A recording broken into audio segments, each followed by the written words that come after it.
ரஷ்யாவில் ஒரு emergency meeting. இந்த எமர்ஜென்சி மீட்டிங்கில் யாரெல்லாம் உட்காந்துருக்காங்க அப்படின்னு பார்த்தீங்கன்னா, சென்ட்ரல் பேங்கினுடைய தலைவர் இருப்பார் பார்த்தீங்களா, அவர் இருக்கார். முக்கியமான ஃபினான்ஷியல் இன்ஸ்டியூட்டை சார்ந்தவங்க எல்லாருமே இருக்காங்க. அப்படின்னா ஒரு ஃபினான்ஷியல் மீட்டிங் அப்படின்னு பார்த்தா எஸ். அப்படின்னா ஏன் ரெட் அலர்ட் போட்டு அதில் அந்த மீட்டிங்கில் உட்காந்துருக்காங்க?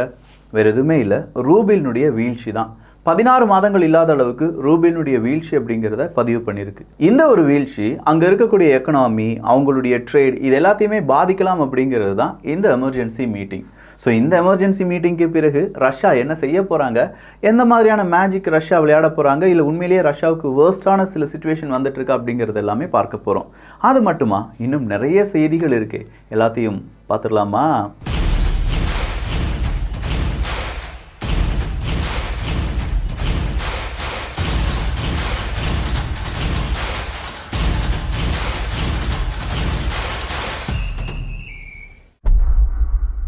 முதல் அப்டேட், ரொம்ப முக்கியமான அப்டேட் என்னன்னா, யூகே உக்ரைன் அப்படின்னு சொல்லும்போது உக்ரைனுக்கு ரொம்ப ஸ்ட்ராங்கான ஒரு பார்ட்னராக இருக்கக்கூடிய நாடு யூகே தான். அது போரிஸ் ஜான்சன் அவர்களிலிருந்து இப்போ இருக்கக்கூடிய ரிஷி சுனாக் வரை எல்லாருமே உக்ரைனுக்கு தேவையான உதவிகள், அவங்க நாட்டுக்கு போகிறது, அவங்க நாட்டு அதிபர் கூட பேசுறது, ஜெலன்ஸ்கி எங்கே இன்வைட் பண்ணுறது, அவருக்கு உயரிய விருது கொடுப்பது, இப்படின்னு சொல்லி ரெண்டு பேருமே செஞ்சுட்டு தான் இருந்தாங்க. லிஸ்ட்ரஸ் அவர்களும் அதை செஞ்சாங்கன்னு சொல்லலாம். ஆனால் இப்போ திடீர்னு பார்த்தா ஸ்காட்லாந்து பக்கமாக ரஷ்யாவினுடைய விமானங்கள் பறந்து வருகிறது அப்படின்னு சொல்லி அதை இன்டர்செப்ட் பண்ணியிருக்காங்க பிரிட்டிஷினுடைய விமானப்படை. ஸோ ராயல் ஏர்ஃபோர்ஸ் அப்படிங்கிறவங்க இப்படி ஒரு விஷயம் நடந்ததை வெளியில் சொல்லும்போது ரஷ்யா என்ன செஞ்சாங்கன்னா, எஸ் எங்களுடைய விமானம் பறந்தது அப்படின்னு சொல்கிறாங்க. அப்போது எங்களுடைய வான்பரப்பில் உங்களுடைய விமானம் அப்படிங்கிறது எப்படி பறக்கலாம், அதுவும் இந்த விமானம் வருவதற்கான தேவைகள் என்ன, இது எல்லாமே எங்களுடைய சட்டத்திட்டங்களுக்கு எதிராக இருக்கிறது, எனவே இது ஒரு எச்சரிக்கையாக பார்த்துக்கோங்கப்பா அப்படிங்கிற ஒரு தகவலை வெளியிட்டிருக்கிறது பிரிட்டனுடைய அரசாங்கம். ஸோ பிரிட்டனுடைய வான்பரப்பை ரஷ்யா பயன்படுத்தக்கூடாதா அப்படின்னு பார்த்தா இல்லை, அந்த இடத்துல உளவு செய்திகள் ஏதாவது சேகரிக்கிறதுக்காக ரஷ்யாவினுடைய விமானம் பறக்கிறதா அப்படிங்கிறது தான் பிரிட்டனுடைய கேள்வி. ஏன்னா அவங்க நாட்டில் பல விதமான வியூகங்கள் எல்லாமே வகுத்து வருகிறார்கள். உக்ரைனுக்கு தேவையான பல விஷயங்களும் அங்கே இருக்கக்கூடிய இராணுவ வீரர்களுக்கு, அங்கே இருக்கக்கூடிய விமானிகளுக்கு ட்ரைனிங் கொடுப்பது எல்லாமே பிரிட்டிஷ் அரசாங்கம் தான். ஸோ அந்த பிரிட்டிஷை வேவு பார்ப்பதற்கு ரஷ்யா தயாராகி வருகிறதா, இந்த கேள்விக்கான பதிலை தான் பிரிட்டிஷ் அரசாங்கம் தேடுகிறது. அடுத்ததா ஃப்ரெண்ட்லி நேஷன்ஸ். எப்பா என்னுடைய பார்ட்னர் நேஷன்ஸ்லாம் இருக்கீங்களா, வாங்க வாங்க வாங்க அப்படின்னு சொல்லி ரஷ்யா கூப்பிடுது. ரஷ்யா கூப்பிட்டோன்னே நம்ம இந்தியா உட்பட பல நாடுகள் அவர் சொன்ன செய்தியை ரொம்ப உன்னிப்பாக கவனிக்கிறாங்க. அவர் சொல்லியிருக்கக்கூடிய செய்தி என்னென்னா, நான் உங்களுக்கு புதுரகமான வெப்பன்ஸ், புதுரகமான டெக்னாலஜி இதெல்லாம் தரப்போகிறேன், ஏன்றது நீங்கள் இதெல்லாம் வாங்கிக்கலாம், உங்களுக்கு நான் நிறைய சலுகைகளை செய்ய போகிறேன் அப்படிங்கிற ஒரு அறிவிப்பை கொடுத்திருக்கிறார். ஸோ ஒரு பக்கம் அமெரிக்காவால் புது வெப்பன்ஸ், பழைய வெப்பன்ஸ் எதையுமே உக்ரைனுக்கு இன்னும் கொடுக்க முடியல, அவங்கக்கிட்ட அவங்க ஸ்டாக் பீல்ஸில் இல்லைன்னு சொல்லிட்டு இருக்காங்க. இன்னொரு பக்கம் நான் எவ்வளோதான் வீழ்ச்சி அடைந்தாலும் பரவாயில்லப்பா, உங்களுக்கு புது டெக்னாலஜிலாம் தாரேன் அப்படின்னு சொல்லி ஃப்ரெண்ட்லி நேஷன்ஸுக்கு ஒரு அழைப்பை கொடுத்திருக்கிறது ரஷ்யா. சும்மா மாசீனில் தெறிக்க விட்டாங்கன்னு, அதாவது பீஜம்லாம் போட்டு புட்டின் அவர்களுடைய இந்த நடவடிக்கையெல்லாம் அப்படியே ஒரு சினிமாவாக வந்ததுன்னு வச்சுக்கோங்களேன், வேறு லெவலில் இருக்குது. இதெல்லாம் ட்விஸ்ட்டுன்னு சொல்லலாம். வேர்ல்டு பொலிட்டிக்ஸில் இதெல்லாம் பயங்கரமான ட்விஸ்ட். ஒரு பக்கமாக ஒரு கேமராவில் ஒரு ஆங்கிளில் அமெரிக்கா அவங்களுடைய கையை பிசைந்து கொண்டு இருக்கிற மாதிரி ஒரு சீன், இன்னொரு பக்கமாக புட்டின் அவர்கள் சும்மா அப்படி டக்கு டக்கு டக்குன்னு நடந்து வந்து, என்னப்பா வேணும் உங்களுக்கு, புது டெக்னாலஜி வேணுமா அப்படின்னு சொல்லி புது டெக்னாலஜியை அப்படியே எக்ஸ்போர்ட் பண்ணுற மாதிரி ஒரு சீன் இருந்துச்சுன்னா, அதுதான் இப்போ ரியலாக நடந்துட்டுருக்கு. இப்படி ரியலாக நடப்பதற்கு வேறொரு காரணமும் இருக்குது. ரஷ்யாவை பிற நாடுகளிடமிருந்து தனிமைப்படுத்த வேண்டும். அது நடந்தால் மட்டும்தான் இனி ரஷ்யாவினுடைய வளர்ச்சியை தடுக்க முடியும். அப்படின்னா என்ன செய்யணும், இந்த மாதிரி ரஷ்யாவுக்கு எதிராக பொருளாதார தடை விதிக்க வேண்டும். ஆனால் அந்த பொருளாதார தடையையும் ஓவர் கம் பண்ணுறதுக்கு ரஷ்யாட்ட என்ன இருக்குது, 2 விஷயங்கள் தான் இருக்குது. ஒன்று அப்படிங்கிறது அவங்களுடைய ஆயில் அண்ட் கேஸ், இன்னொன்று அப்படிங்கிறது அவங்களுடைய மிலிட்ரி, அவங்களுடைய டெக்னாலஜி. ஸோ மிலிட்ரி அண்ட் டெக்னாலஜியை வச்சு அடுத்ததாக எந்த மாதிரியான காய் நகரத்திலே செய்யலாம் என்பது தான். எப்பா பாகிஸ்தான் ஏதோ புட்டின் அவர்கிட்டருந்து பெட்ரோல் டீசல்லாம் வாங்க போகிறாங்கன்னு சொன்னாங்களே, அது என்னாச்சுன்னு கேட்டால் டீல் கேன்சல் ஆயிடுச்சான் ஐயா. பாகிஸ்தானுடைய சுதந்திர தினத்துக்கு எவ்வளவு பெரிய சிக்கல் வந்திருக்கிறது என்றால், பாகிஸ்தானுடைய அரசாங்கம் அங்கே கவிழ்ந்திருக்கிறது. பாகிஸ்தானில் கேர்டேக்கர் பிரைம் மினிஸ்டர் அப்படிங்கிறவங்க வைக்கப்பட்டிருக்கிறார்கள். பாகிஸ்தானில் நிம்மதியாக இராணுவ வீரர்கள் அவங்களுடைய வேலையை செய்ய முடியவில்லை. பாகிஸ்தானில் மக்கள் மிகப்பெரிய அளவில் பசி, பட்டினி, பஞ்சம் அப்படின்னு சொல்கிற அளவுக்கு அங்கே ரொம்ப தலைகீழான நிலவரங்கள் வந்து கொண்டிருக்கின்றன. இதற்கு மத்தியில் எலெக்ஷன்லாம் இப்போ வைக்க முடியாது, அந்த செலவை ஏற்றுக்கொள்ள முடியாது அப்படின்னு சொல்லக்கூடிய நபர்களும் இருக்காங்க. ஸோ இந்த அளவுக்கு பாகிஸ்தான் ஈரானுடைய அந்த ஒரு பிரச்சனை பார்க்கப்படும் போது தான் இந்தியாவுக்கு நீங்கள் கொடுக்குற மாதிரி கச்சா எண்ணெய் அதே விலையில் எனக்கும் தந்தீங்கன்னா நாங்களும் வாங்கணும்னு சொன்ன அந்த டீலில் பல பிரச்சனைகள் வந்திருப்பதாகவும் செய்திகள் வெளியாகி இருக்கின்றன. ஸோ புட்டின் அவர்களுடைய இந்த கேம் நல்லா தான் இருக்கு. அடுத்ததான் மிக் 29 ரக விமானத்தை களமிறக்கி இருக்கிறது ரஷ்யா.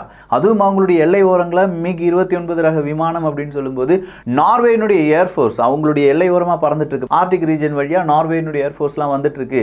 அப்படின்னா ஏன் நாம நம்முடைய மிக் 29 அங்கே நிப்பாட்டக்கூடாது அப்படிங்கிற ஒரு தகவலுடன் ரஷ்யா வேற லெவலில் இந்த மிக் 29 நிப்பாட்டி வச்சிருக்காங்க. இப்போ கடந்த 2 தினங்களில் நீங்க பார்த்தீங்கன்னா இந்த ஆர்டிக் ரீஜன்ல பெரிய அளவு மாற்றம் அப்படிங்கிறத நம்மளால பார்க்க முடிகிறது. அதுவும் நார்வே, ரஷ்யா அப்படின்னு சொல்லும்போது ஆர்டிக் ரீஜன் தான் மெயினாக சில பாயிண்ட்ஸ். ஆர்டிக் ரீஜனில் நேற்று கூட டிஃபென்ஸ் மினிஸ்டர் ஷோய்கு அவர்கள் வந்திருந்தார். நல்லா கவனிச்சிங்களா?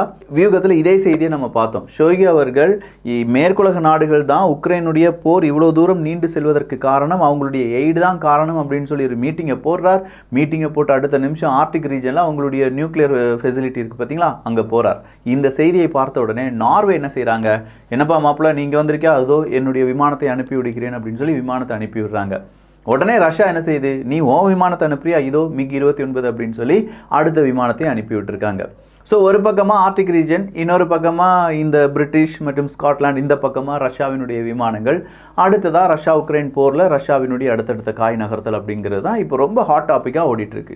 அப்போ நாட்டோவினுடைய நட்பு நாடுகள் இவைகளை குறிவைத்து விட்டதா ரஷ்யா அப்படிங்கிற கேள்விக்கு ஆல்ரெடி நாட்டோவினுடைய பார்வை ரஷ்யாவின் பக்கம் இருக்கும்போது ரஷ்யாவும் அவங்களுடைய பார்வையை ஒரு 360 டிகிரியில் அப்படியே சுழற்றி வருகிறார்கள் என்பதும் இங்கே குறிப்பிடத்தக்கது. அமெரிக்காவினுடைய ஸ்டேட் செக்ரட்டரி இன்னைக்கு $200 மில்லியன் உதவிகளை நாங்கள் உக்ரைனுக்கு உடனடியாக கொடுக்கிறோம். இந்த உதவி இப்போ உடனே என்னெல்லாம் உங்களுக்கு தேவையோ அதை வாங்குவதற்கான பண உதவியாக இருக்க போகிறது அப்படிங்கிற தகவலை கொடுத்திருக்கிறார்கள். என்னப்பா இவ்வளோ பணத்தை செலவழிக்கிறீங்களே அமெரிக்கா, பேசாமல் அந்த ஹவாய் தீவுலலாம் ஏதோ நாச நஷ்டம்லாம் நடந்துருச்சாமே, அதுக்கு ஏதாவது காசு கொடுத்தீங்களா அப்படின்னு பார்த்தா அதெல்லாம் முடியாது. நீங்கள் உக்ரைன் அப்படின்னு சொல்லி பேர் சொல்லுங்கள், ரஷ்யாவுக்கு எதிரான்னு சொல்லுங்கள், நாங்கள் காசு கொடுக்குறோம்.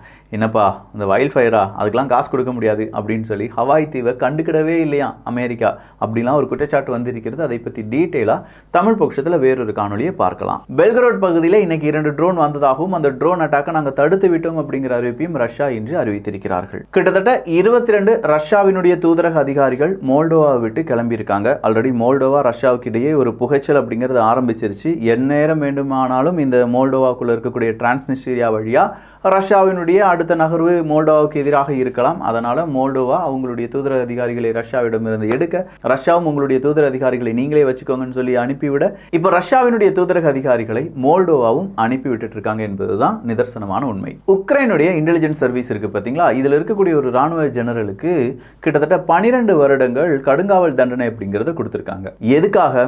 தேச துரோகம். தேச துரோகம்னா ஊழலாக இருக்கலாம், இல்லாட்டி அங்கே இருக்கக்கூடிய இன்ஃபர்மேஷனை வெளியில் எங்கேயாவது சொன்னதாக இருக்கலாம். ஏதோ ஒரு விஷயத்துக்காக அங்கே இருக்கக்கூடிய இந்த ராணுவ ஜெனரலுக்கு இவ்வளோ பெரிய தண்டனை. அதே மாதிரி அவங்களுடைய ரெக்ரூட்மெண்ட் டிரைவ் எல்லாத்தையுமே நிப்பாட்டிட்டாங்க அப்படிங்கிறத பார்த்தோம். இந்த ரெக்ரூட்மெண்ட் டிரைவில் நிறைய ஜெனரல்ஸ் அவங்களுடைய லாபத்துக்காக நாட்டுக்கு எதிரான நடவடிக்கையில் ஈடுபட்டிருக்காங்க அப்படின்னும் அந்த ஜெனரல்களுக்கும் சீக்கிரமாக தண்டனை கொடுக்கப்படும் என்கிற அறிவிப்பும் ஜெலன்ஸ்கி அவர்களால் கொடுக்கப்பட்டிருக்கிறது. ஸோ இப்போதைக்கு நட்பு நாடுகளுக்கு நான் உதவி செய்ய தயார், சீக்கிரமாக என்னுடைய டெக்னாலஜி, என்னுடைய வெப்பன்ஸ் எல்லாத்தையும் வாங்கிக்கோங்க அப்படின்னு சொல்லி ரஷ்யா அழைத்து இருப்பது ஒருவேளை இந்தியாவையாக இருக்குமோ?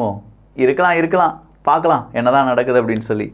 இந்த ஒரு அப்டேட்டை பற்றிய உங்களுடைய கருத்துக்கள் இங்கே வரவேற்கப்படுகின்றன. எல்லோரும் வியூகத்தில், தமிழ் வியூகத்தில் இணைந்திருங்கள். நல்லதை பகிர்ந்து நல்ல சமுதாயத்தை உருவாக்குவோம். நன்றி, வணக்கம்.